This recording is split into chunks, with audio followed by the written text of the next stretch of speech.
ప్రార్థన చేసుకుందాం.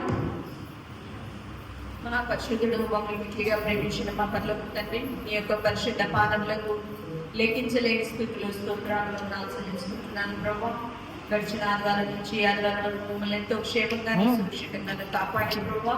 నాయనాన్ని సన్నిధిలో ఈ విధంగా చేరికి ఆరాధించడం ఇచ్చిన మహాకృపను బట్టి దాన్ని బట్టి నీకు వందనాలు. నాయన ఆరాధన నాయన ప్రారంభిస్తుండగా చివరి వరకు నీవే సన్నిధిలో ప్రార్థిస్తున్నాం. పాఠం ద్వారా, వాక్య పరిచర్య ద్వారా, హెచ్చరికల ద్వారా ప్రతి విషయాల్లో మీరు మహిమ పొందమని సన్నిధిలో ప్రార్థిస్తున్నామయ్యా. పాటలు పాడే బిడ్డలను మీరు బలపరచండి. నాయన వాయిద్యాలు వాయించే బిడ్డలను మీరు నాయన బలపరచమని సన్నిధిలో ప్రార్థిస్తున్నాం. ఆత్మతో వారిని సన్నిధిలో ప్రార్థిస్తున్నామయ్యా. ముఖ్యంగా నిలవసుని నిసులు చాటను మరుగుపరచు ప్రభా. మాకు కావాల్సిన చక్కటి వర్తమానాన్ని వికసితపరచమని సన్నిధిలో ప్రార్థిస్తున్నాం. రావాల్సిన ప్రతి బిడ్డను క్షేమంగా మీరు నడిపించండి. ఆరాధన అంతట్లో నాయన నీవే ఉండి మహిమ ఘనత ప్రభావం పొందమని యేసు నామం పేరట బ్రతిమలాడి వేడుకొంచున్నాం తండ్రి. ఆమేన్. స్తుతి చేసి పాడన స్తోత్ర గీతం భజించి లేపబడిన స్తోత్ర గీతం పాడబడుతున్నాం. శృతి చేసి పాడన స్తోత్ర గీతం భజించి లేపబడిన స్వామి. శృతి చేసి పాడన స్తోత్ర గీతం హల్లెలూయా హల్లెలూయా హల్లెలూయా హల్లెలూయా హల్లెలూయా హల్లెలూయా హల్లెలూయా హల్లెలూయా స్తుతి చేసి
రాజాన్ని సన్నిధిలోనే ఉన్నానయ్యా, మనసారా ఆరాధిస్తూ బ్రతికిస్తానంటే ఉండలేనయ్యా, నేను బ్రతకలేనయ్యా అని పాడుతున్నాం. రాజా నీ సన్నిధిలోనే ఉంటానయ్యా, మనసారా ఆరాధిస్తూ బ్రతికేస్తానయ్యా. రాజా నీ సన్నిధిలోనే ఉంటానయ్యా, మనసారా ఆరాధిస్తూ బ్రతికేస్తానయ్యా. ఏమున్నారేనయ్యా, ఏమున్నారేనయ్యా, ఏమున్నారేనయ్యా, ఏమున్నారేనయ్యా, నీవే లేకుండా,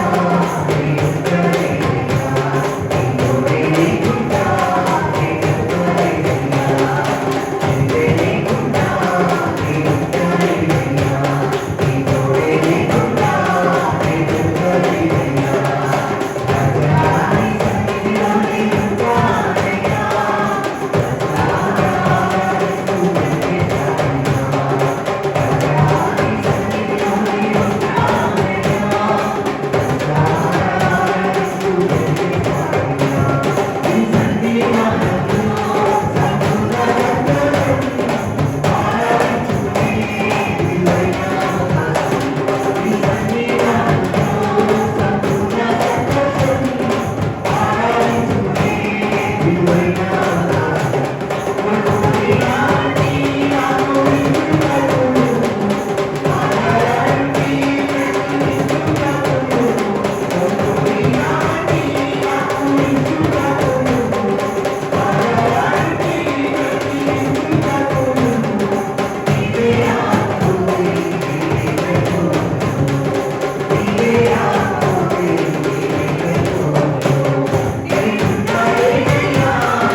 ఆలోచన కంటిలో సీమను ఇంటిలో అభిషేకం చేసింది అత్తరుతో యేసయ్యరు.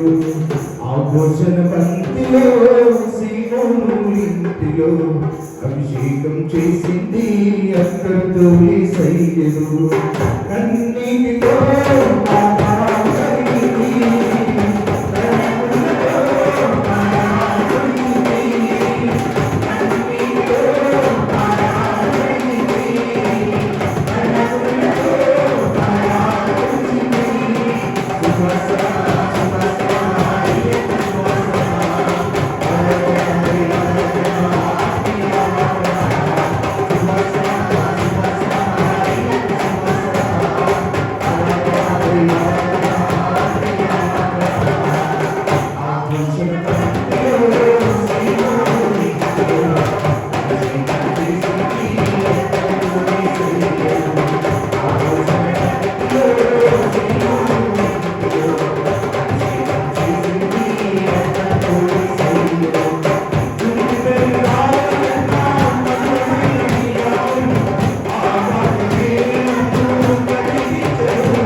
దినమున అమూల్యమైన మాటలు మీ ముందు పెట్టాలని ప్రేరేపణతో నేను నిలిచి ఉన్నాను.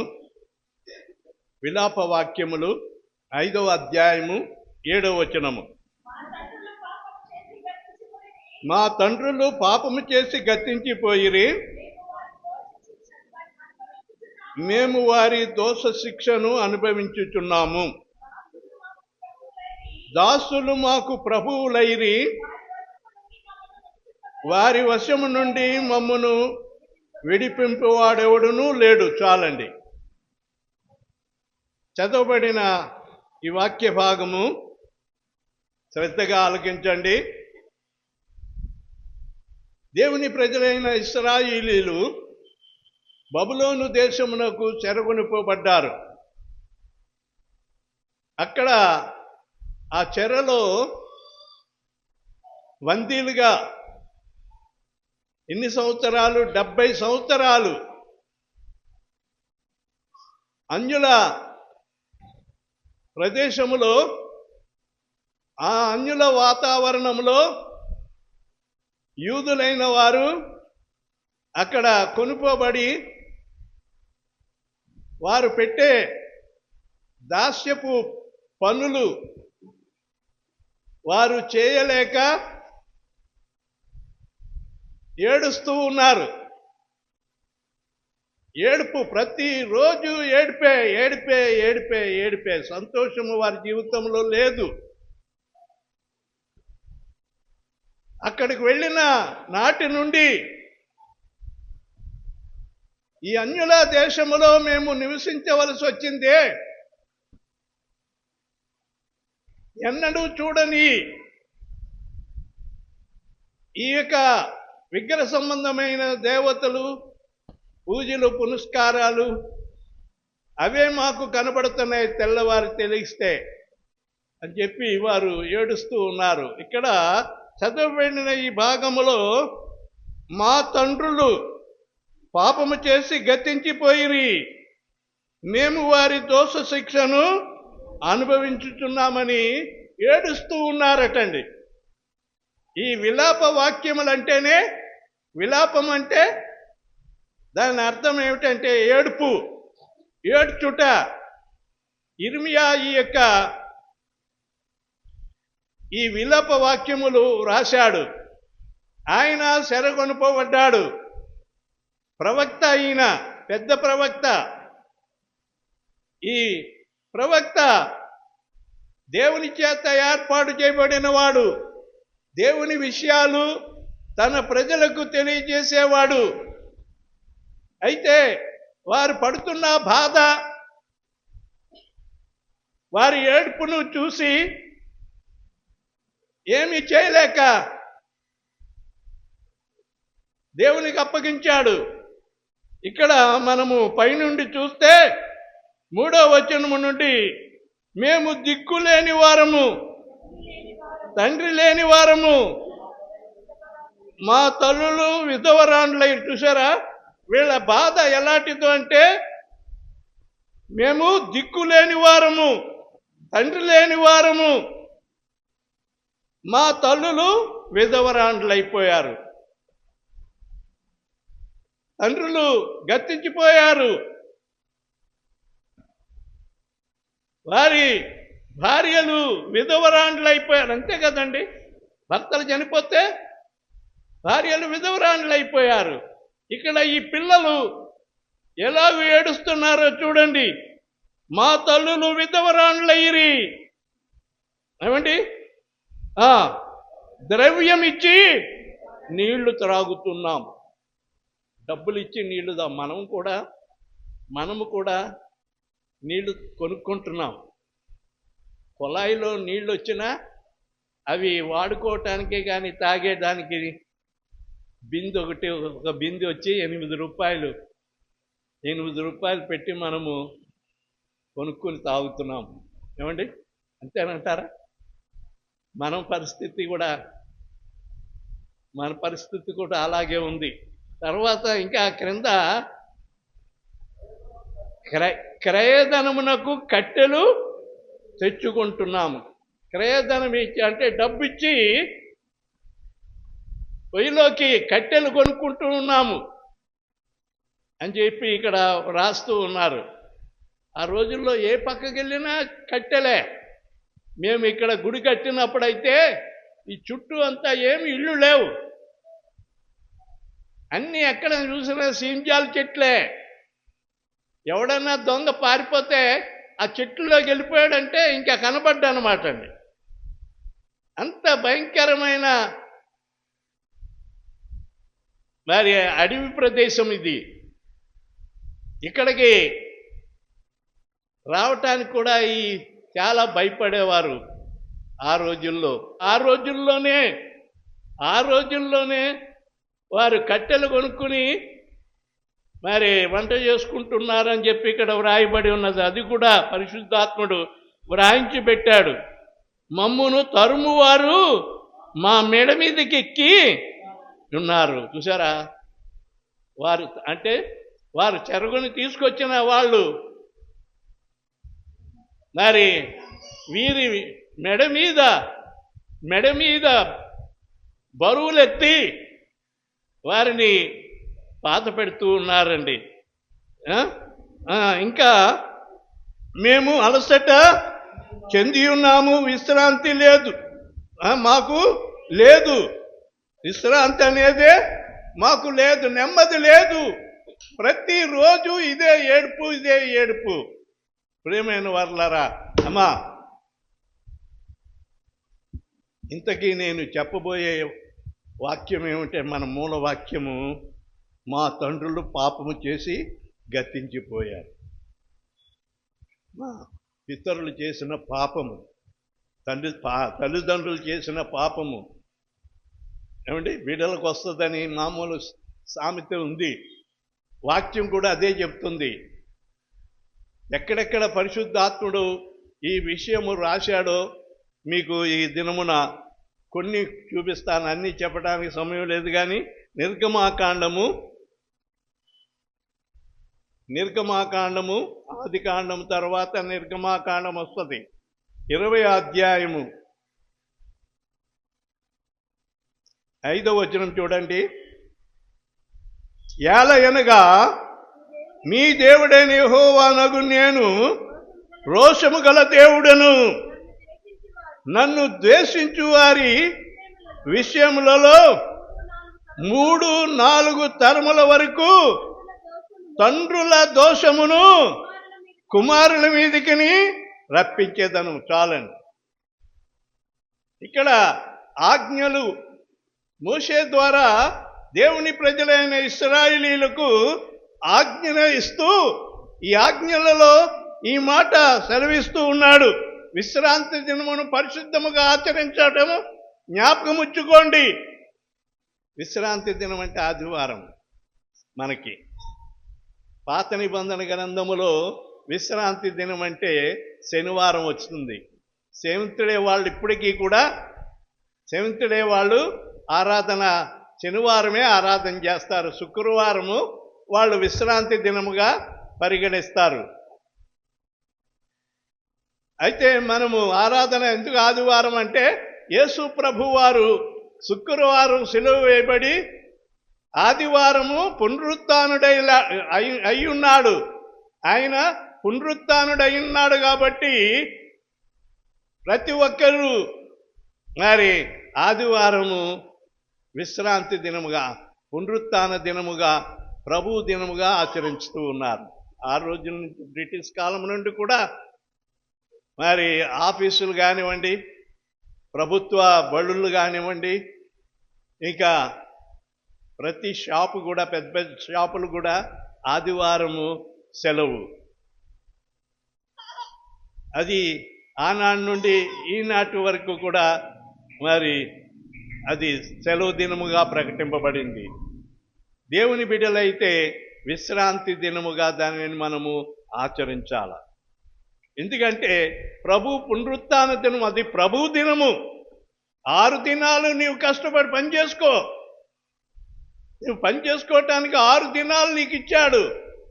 ఏ పనులు చేసుకున్నా ఏ ఆటంకము లేకుండా నిర్భయముగా నీ పని చేసుకో. 7వ దినమున విశ్రాంతి దినముగా నీవు ఆచరించాలి. అది ప్రభువు దినము. ప్రభువు దినమును కూడా నేను వాడేసుకుంటానంటే దొంగలు అయిపోతాం అనమాట. అందుకనే మలాకి అంటాడు, మీరు దొంగలు అంటున్నాడు. దేవునికి ఇచ్చే సమయాన్ని కూడా దొంగిలించేస్తున్నారు. దేవునికి ఇవ్వాల్సిన ధనాన్ని కూడా దొంగిలించేస్తున్నారు. యేసు ప్రభువారు పరిసయ్యులు శాస్త్రులతోనూ వాళ్ళతో అంటాడు, మీరు పుదీనాలోను జీలకర్రలో కూడా 10వ భాగం తీస్తారటండి వాళ్ళు. పుదీనా, మనం కొత్తిమీర పుదీనా కొనుక్కుంటాం కదండి, అలాగా పుదీనా, మరి కొత్తిమీర, పుదీనా, జీలకర్ర, పప్పు దినుసుల్లో కూడా వాళ్ళు 10వ భాగం తీసేవారటండి. మనం బియ్యం తీయటానికే మనకి చేత కావట్లేదు. దేవుని భక్తులుగా ఉండి మరి మనము దేవుని సొమ్మును మనం తింటే మనకు ఆశీర్వాదం కాదు. ఇక్కడ ఈ ఆజ్ఞలలో మరి 10 ఆజ్ఞలు ఖచ్చితంగా మోషే ద్వారా దేవుడిచ్చాడు. దానిలో చెబుతూ ఈ మాటలు అంటున్నాడు, ఏలయనగా మీ దేవుడైన యెహోవా నగు నేను రోషము గల దేవుడు. ఇటువంటి దేవుడండి, ఎంత జాలి గలవాడో అంత రోషము కలిగిన వాడు, ఎంత ప్రేమ కలిగిన వాడో అంత మరి ఉగ్రత చూపించేవాడు. జాగ్రత్త సుమా, ఆయన ఉగ్రతకు మరి అరణ్యములో పిట్టలు రాలిపోయినట్టు రాలిపోయారు జనాంగము, దేవుని మీద తిరుగుబాటు చేసి. అందుకనే ఇక్కడ ఏమంటున్నాడంటే, ఏమండి, నేను నన్ను ద్వేషించు వారి విషయంలో దేవుడు అంటున్నాడు అనమాట అండి, నన్ను ద్వేషించు వారి విషయంలో 3-4 తరముల వరకు తండ్రుల దోషము కుమారుల మీదకని కుమార్తెల మీదకి వస్తుందట. కింద అంటున్నాడు, నన్ను ప్రేమించి నా ఆజ్ఞలను గైకొను వారిని. ఎన్ని తరాలండి? 3-4 తరాలు కాదు, ఇక్కడ 3-4 తరాలు అన్నాడు. కానీ దేవుణ్ణి ప్రేమించే వారిని 1000 తరాలు, 1000 తరాల వరకు ఆయన కరుణించేవాడై ఉన్నాడు. దేవుని స్తోత్రం, హల్లెలూయా, హల్లెలూయా. ఏమో దేవుడు కరుణించడం మీకు ఇష్టం లేదా? చేతులు లేవట్లేదు. ఎంతో సంతోషించాల. ఆ పైన చెప్పబడిన మాటలు కొంచెం కఠినంగా ఉన్నాయి, కానీ 6వ వచనములో చక్కని మాట ఏమండి, నన్ను ప్రేమించి నా ఆజ్ఞలను గైకొన్న వారిని 1000 తరముల వరకు నిన్ను కరుణించువాడై ఉన్నాడు. 1000 తరాలు. నేను ఎంతవరకు బతుకుతానండి, ఎంతవరకు బతుకుతానంట అనుకుంటావేమో. నీ తర్వాత నీ బిడ్డలు, నీ బిడ్డల తర్వాత వారి బిడ్డలు, వారి బిడ్డల తర్వాత వారి బిడ్డలు. మనం మరి విలాప వాక్యాల్లో ఏమంటున్నాం, మా తల్లిదండ్రులు పాపము చేసి వారి యొక్క దోషమును అనుభవిస్తున్నాము, వారి శిక్ష, వారు పొందవలసిన శిక్ష మా మీదకి వచ్చింది. ఈ మాట ఏం ఒప్పుకుంటారండి? ఏమంటే తల్లి చింతకాయ తింటే అంట బిడ్డ పళ్ళు పులుస్తాయంట. ఎందుకు?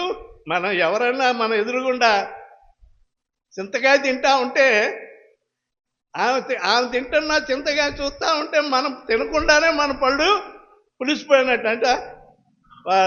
చింతకాయ తింటే ఎంత పులుపో అలాగే మనం తినకుండానే, ఇది కరెక్ట్. ఇది తల్లిదండ్రుల యొక్క దోషము బిడ్డల మీదకి వస్తుందట. అయితే మనం ఏం చేయాలి? మన బిడ్డలు ఆశీర్వదింపబడాలంటే, దేవుని చేత కరుణింపబడాలంటే, మనము దేవుని యందు భయభక్తులు కలిగి దేవుని ఆజ్ఞకు మనము లోబడి దేవునిలో మనము జీవిస్తే 1000 తరాల వరకు నీ సంతానం. దావీదును దీవించాడు. దావీదును దీవించి మరి ఆశీర్వదించాడు. ఈనాటికి కూడా దావీదు ఎన్ని తరాలు వెళ్ళిపోయినాయో అన్ని తరాల వరకు దావీదు కుమారుడా అని యేసు ప్రభు వారిని మరి కొలిసి ఆరాధించే బిడలుగా మనమున్నాం. దావీదు కుమారుడా, మనము కూడా దావీదు కుమారులమే. దావీదు మన తండ్రి. దావీదులో నుండి వచ్చిన ఆశీర్వాదమే మనం అనుభవిస్తున్నాం. ప్రియమైన వారులారా, యేసయ్య దావీదు కుమారుడైతే ఆయన బిడ్డలమైన మనము కూడా దావీదు వంశమే. దేవుని స్తోత్రం, హల్లెలూయా. అయితే అలాగని దావీదు ఆశీర్వాదం మన మీదకి వస్తుందని అనుకోవద్దండి. ఎందుకంటే సొలొమోను, దావీదు కుమారుడైన సొలొమోను ఆశీర్వాదం పొందుకున్నాడు. కానీ తన యొక్క అవిధేయత వల్ల తన ఆశీర్వాదం అంతా కోల్పోయి భిక్షం అడుక్కోవాల్సి వచ్చింది. చివరికి రాజు ఎంత వైభవంగా వర్ధిల్లాడో అంత చివరికి ఊరు వాళ్ళు, గ్రామాల వాళ్ళు దండుకొచ్చి ఏమండి వాళ్ళ రాజుకు భోజనం పెట్టేవారట. అంత భయంకరమైన స్థితి వచ్చేసింది. కనుక దావీదు ఆశీర్వదింపబడ్డాడు. దావీదు సంతానములోను పడుతున్న మనం కూడా దేవుడు మనం ఏం చేసినా ఆశీర్వదింపబడతామని అనుకోవద్దండి. ఇంకొక వాక్యం చదువుతామండి. నిర్గమాకాండము 34:7 చూద్దాం.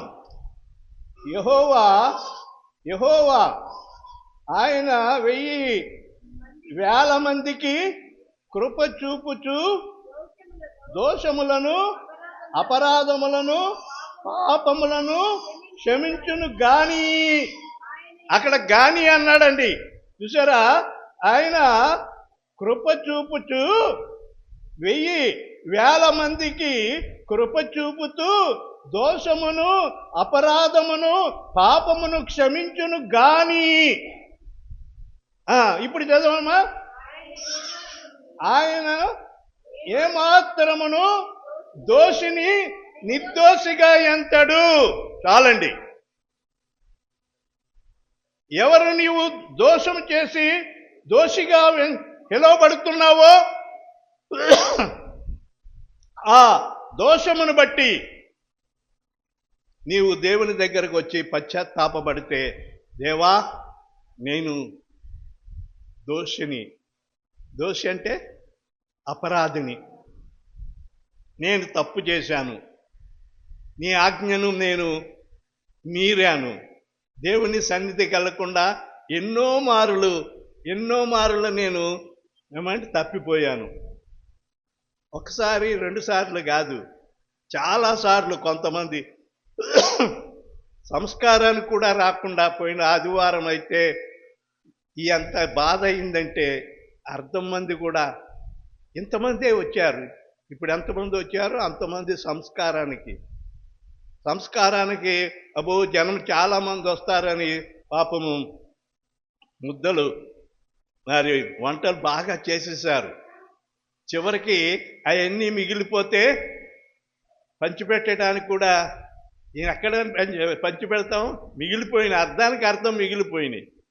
ఎందువలన అంటే దేవుని సన్నిధిని నిర్లక్ష్యం చేశారు. ఆ రోజున అసలు సంస్కారం, దేవుని బల్ల, ఆ బల్లను ఆచరించవలసింది మానేసి వారు సొంత కార్యాల్లోకి వెళ్ళిపోయారండి. ఎంత భయంకరమైన దోషము! దేవుని దృష్టిలో దోషులను ఆయన ఏమండి కనికరించడు. నీవు దోషివి, దేవుని ఆజ్ఞను మీరావు, దేవుని సన్నిధిలో గడపవలసిన ఆ సమయాన్ని నీవు కాలయాపన చేశావు.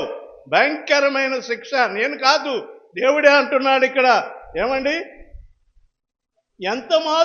ఆయన ఎంత మాత్రమును దోషులను నిర్దోషులుగా ఎంతడు. 3-4 తరముల వరకు తండ్రుల దోషమును కుమారుల మీదికిని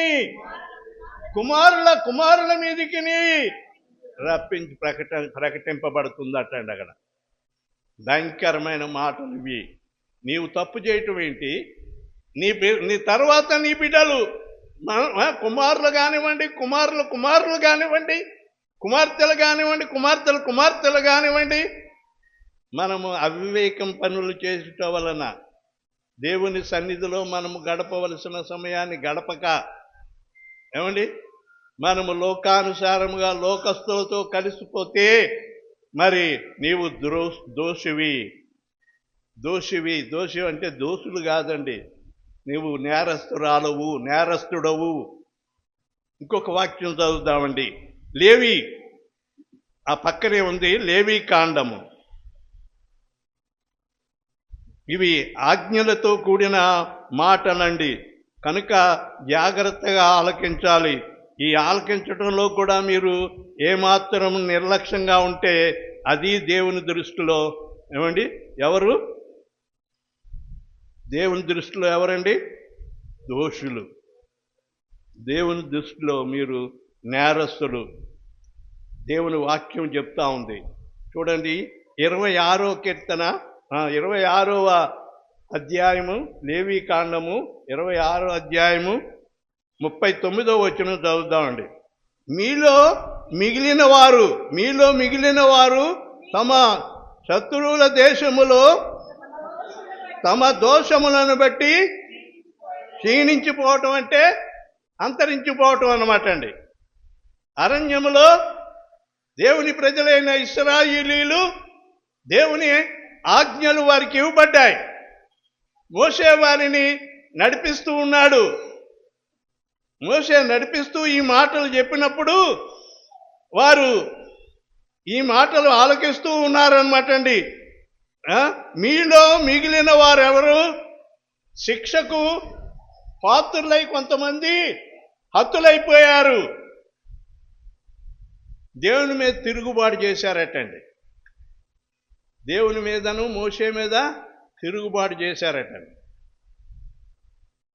మోషే మీద ఒక్క మాట అన్నారంటే, మిరియాము అక్కే కదండి. మిరియాము ఎవరో దూర బంధువు ఏం కాదు, అక్క. ఆ నైలు నదిలో తల్లి మరి ఆ పసిబిడ్డను తీసుకెళ్ళి ఆ నదిలో ఇడిచిపెట్టేస్తే ఆ అక్క మిరియాము ఆ చెట్టు కింద ఒక చెట్టు పొదలో కూర్చుని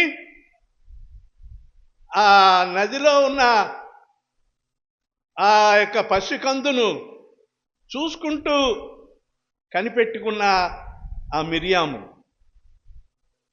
పెద్ద అయిన తర్వాత మరి అందరితో సమానంగా తన అక్క కానివ్వండి, తన అన్న అహరోన్య కానివ్వండి గద్దిస్తాడు. దేవుని ఆజ్ఞను బట్టి గద్దిస్తాడు. అయితే ఏమిరా, నీవు మా మీద అధికారం అయిపోయావా? నీతోనే కాదు అద్భుతాలు చేసింది, మాతోను కూడా దేవుడు అద్భుతాలు చేశాడు. నువ్వేమో పెద్ద ఇప్పుడు మమ్మల్ని మీద అధికారం అయిపోయావని ఒక్క మాట అన్నారండి. అంతే, మంచు వలె తెల్లటి కుష్టి పైనుంచి కింద వరకు మిరియాం మీదకి వచ్చేసిందంట. తెల్ల కుష్టి అనమాట అండి. పొడ అంటారు చూడండి, పొడ అలాగ వచ్చేసింది. ఎంతో సుందరంగా చక్కగా ఉండవలసిన ఆమె ఏమైపోయిందంటే కుష్ఠరోగి అయిపోయింది. అప్పుడు అహరోన్ చూసి అరుస్తా ఉన్నాడు, అయ్యో అయ్యో అని. అయితే మోషే బ్రతిమాలుకుంటాడు, అయ్యా మా సోదరిని ఆ కుష్టి వ్యాధి నుండి విడిపించు దేవా అని చెప్పి మొరపెట్టుకుంటాడు. దేవుడు కరుణించి, సరే నీవు ప్రార్థన చేసావు కాబట్టి 7 వారాలు ఆ శిక్ష అనుభవించాలా. ఆమె దోషము నేను క్షమిస్తాను కానీ ఆమె ప్రతిఫలము పొందాలా. ఎన్ని రోజులండి? 7 రోజులు. 7 రోజులు కడగా పాలెము వెలుపల ఉండవలసిందే. జనాంగాల్లోకి రావటానికి లేదు, దూరంగా ఉండవలసిందే అని చెప్పి ఆమెను దూరంగా పెట్టేశారనమాట. సమాజం దూరం ఎదుట ఆమె అక్కడ ఉన్నంత కాలము వీరు ప్రయాణం సాగలేదండి. ఆమె కోసం వీరు ఆగిపోయారు. కొంచెం ముందుకు వెళ్ళవలసిన ప్రయాణం ఆగి 7 రోజుల వరకు కనిపెట్టి ఆ 7వ రోజున ఆమె శుద్ధి పొందిన తర్వాత అప్పుడు పాలెంలోనికి వస్తే ఆమెను చేర్చుకుని అప్పుడు ప్రయాణం చేర్చుకున్నారు. అక్కని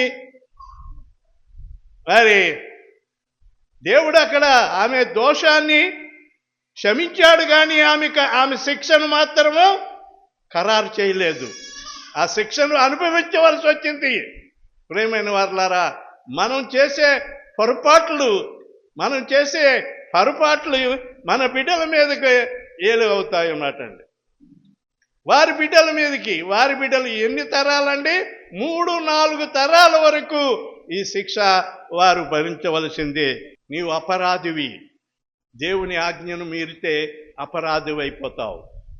దేవుని సన్నిధికి నీవు దూరం అయితే అపరాధివైపోతావు. ఎంతమంది నిర్లక్ష్యంగా వచ్చి సడన్గా ఆగిపోతారు. ఏమ్మా అంటే వస్తాము, రాక ఎక్కడ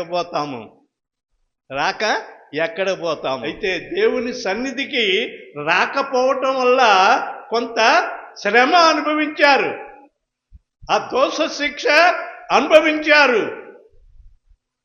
దేవుని బిడ్డలారా, దేవునితో ఆసామాసిగా మనం ఉండకూడదు. దేవునితో మనము ఎంత సఖ్యంగా ఉంటామో, ఎంత నమ్రతగా ఉంటామో దేవుడు అంతగా మనలను దీవిస్తాడండి. దేవుని దీవెన మన పైన ఉంటుంది. 1000 తరాల వరకు దేవుడు నీ సంతానమును ఆశీర్వదించువాడై ఉన్నాడు. దేవుడు సెలవిస్తున్న ఈ మాటలు, దేవుని యొక్క ఉగ్రత మన మీదకి రాకుండా ఉండాలంటే మనము దేవుని చిత్తమునకు లోబడి ఉండాలి. ఆనాడు దేవునితో ప్రమాణం చేసావు బాప్తీసం తీసుకున్నప్పుడు. ఎన్ని సమస్యలు వచ్చినా నేను దేవుణ్ణి విడవను, ఎన్ని కష్టాలు వచ్చినా దేవునితో నేను జీవిస్తానని నీవు ప్రమాణం చేసావు. ఆ ప్రమాణ ప్రకారముగా దేవుని కొరకు నిలబడు. దేవుడు నిన్ను, నీ కుటుంబాన్ని, ఏమండి ఏదో చెప్తారు కదండి, 3 పువ్వులు 6 కాయలు అన్నట్టుగా దేవుడు మిమ్మను దీవిస్తాడని. అటువంటి కృప దేవుడు నీకును నీ కుటుంబానికి రావాలని చెప్పి ప్రేమతో నేను వారి ఈ మాటలు చెప్పి ముగిస్తున్నాను. దేవుడి వాక్యము దీవించుగాక. ఆమేన్. చక్కటి వర్తమానం అనుగ్రహించిన దేవదేవునికి మన 2 హస్తాలెత్తి దేవుని స్తుతిద్దాం. హల్లెలూయా, హల్లెలూయా. ప్రార్థన చేసుకుందాం. పరిశుద్ధుడైన మా పరమ తండ్రి, నీ పరిశుద్ధ పాదములకు అనేక వందనాలు, స్తుతులు చెల్లిస్తూ ఉన్నాం. నాయన, ఈ ఆరాధనలో మీరు ఆధిపత్యం వహించి పాటల ద్వారా, సాక్ష్యముల ద్వారా, వాక్య పరిచర్య ద్వారా మీరు మహిమ పొంది ఉన్నారు. చక్కని హెచ్చరికలు కూడా మేము విన్నాం. మా ప్రభువా, మా రక్షక యేసయ్య, మా పితరులు బబులోను చెరలో నాయన మా ప్రభువా ఏడ్చిన ఏడుపులు, నాయన మా తండ్రులు పాపము చేసి వారి దోష శిక్షను మేము భరిస్తూ ఉన్నాము అని ఏడ్చి నాయన విడుదల కొరకై వారు ఎదురు చూసినట్లుగా మా ప్రభువా, సాతాను యొక్క బంధకాల్లో ఉన్నాం మేము. మా ప్రభువా, మేము విడుదల కొరకై ఎదురు చూస్తూ ఉన్నాము. చాలా మంది సాతాను చేత రోగములు, వ్యాధులు, నాయన బాధలు, కష్టాలు, సమస్యలు, ఇబ్బందులు, నాయన ఆ ప్రభు సాతాను పీడింపులు ఎన్నెన్నో రకరకాలుగా మరి పీడింపబడుతూ ఉన్నారయ్యా. ఆ దోష శిక్షను నాయన భరించరానిది మా ప్రభువా. రాజా, వాటి నుండి విడిపించి నెమ్మది దయచేయండి, సమాధానము దయచేయండి. నీవు మాకు కాపరిగా ఉండి నాయన మమ్మలను ఉద్ధరించవలసిందిగా మనం చేస్తున్నాం. మా ప్రభువా, ప్రతి ఒక్కరిని నీ పాదాలకు అప్పగిస్తున్నాను నాయన. ప్రతి కుటుంబాన్ని మీ రెక్కల చాటును భద్రపరచండి నాయన. ఎంతమంది నీ సన్నిధిని నిర్లక్ష్యం చేసి రాకుండా నాయన మా ప్రభువా, నీ దోష శిక్షను వారు భరిస్తున్నారు నాయన. మా ప్రభువా, వారి దోషమునైతే క్షమించువాడవు కానీ నాయన వ్యక్తులను నీవు క్షమించువాడవు కాదు నాయన. మా ప్రభువా, దేవా, మా తండ్రి నాయన, శాపమును వారు పోగు చేసుకుంటున్నారయ్యా నీ సన్నిధిలో ప్రవర్తించవలసిన రీతిగా ప్రవర్తించలేక, నీ ఆజ్ఞలను అనుసరించలేక, నేను ఆరాధించలేక దూరం అవుతున్న వారిని మీరు దర్శించి నీ వైపు తిరుపుకొనండి. మా ప్రభు వచ్చిన ప్రతి ఒక్కరిని పేరు పేరున మీరు ఆశీర్వదించవలసిందిగా మనం చేస్తున్నాం. విత్తబడిన వాక్యం ప్రతి వారి హృదయములో ఫలింప చేయవలసిందిగా మనం చేస్తున్నాం. వాక్యము విని నాయన మా ప్రభువా భీతి చెంది ధైర్యం నాయన నీ వైపులకు మేము మా ప్రభువా తిరగలిగే కృప అనుగ్రహించమని మనం చేస్తున్నాం. నీ సన్నిధిలో సమర్పింపబడిన కానుకలను నాయన మీరు అంగీకరించి 30 60 100 ప్రతిఫలము వారికి అనుగ్రహించమని మనం చేస్తూ ఉన్నాం. ఈ వారమంతా నీ కృపా సమాధానములతో ఒక్కొక్కరిని నడిపించి కాపాడవలసిందని, ఎవరు ఏ ఏ బలహీనతలతో నాయన అనారోగ్యములతో పీడింపబడుతున్నారో వారిని మీరు ముట్టి స్వస్థపరచమని మనం చేస్తున్నాం. నాయన చంటి బిడ్డ తల్లులను, నాయన పాలు తాగే బిడ్డలను మీరు జ్ఞాపకం చేసుకునండి. మంచి ఆరోగ్యం ఇచ్చి వారిని కాపాడవలసిందిగా మనం చేస్తున్నాం. గర్భిణీ స్త్రీలను జ్ఞాపకం చేసుకునండి. దీర్ఘ వ్యాధులతో బాధపడుతున్న వారిని నాయన స్వస్థపరచమని మనం చేస్తున్నాం. కనికరించమని మనవలు అంగీకరించవలసిందని నజరేయుడైన యేసయ్య నామములో వేడుకొనుచున్నాను తండ్రి. ఆమేన్, ఆమేన్. మనమందరం లేచి నిలబడి స్తుతి కీర్తన పాడి ఆశీర్వాదంతో సెలవు తీసుకుందాం. రాజనీకే స్తుతి స్తోత్రములు, గీతములు మంగళధ్వనులు. రాజనీకే స్తుతి స్తోత్రములు, గీతములు మంగళధ్వనులు. శుభము శుభము శుభము నిత్యము, హల్లెలూయా ఆమేన్ ఆమేన్. శుభము శుభము శుభము నిత్యము, హల్లెలూయా ఆమేన్ ఆమేన్. స్తోత్రింతుము నిన్ను మాదు తండ్రి, సత్యముతో ఆత్మతో నెప్పుడు. మన తండ్రి అయిన దేవుని ప్రేమ, ప్రభు అయిన యేసుక్రీస్తు వారి యొక్క కృప, పరిశుద్ధాత్మని యొక్క నిత్య సహవాసము కూడి వచ్చిన మీ అందరికీ సదాకాలము తోడై ఉండునుగాక. ఆమేన్. అందరికీ ప్రైజ్ ది లార్డ్ అండి. God bless you. దేవుడు నేను దీవించుగాక.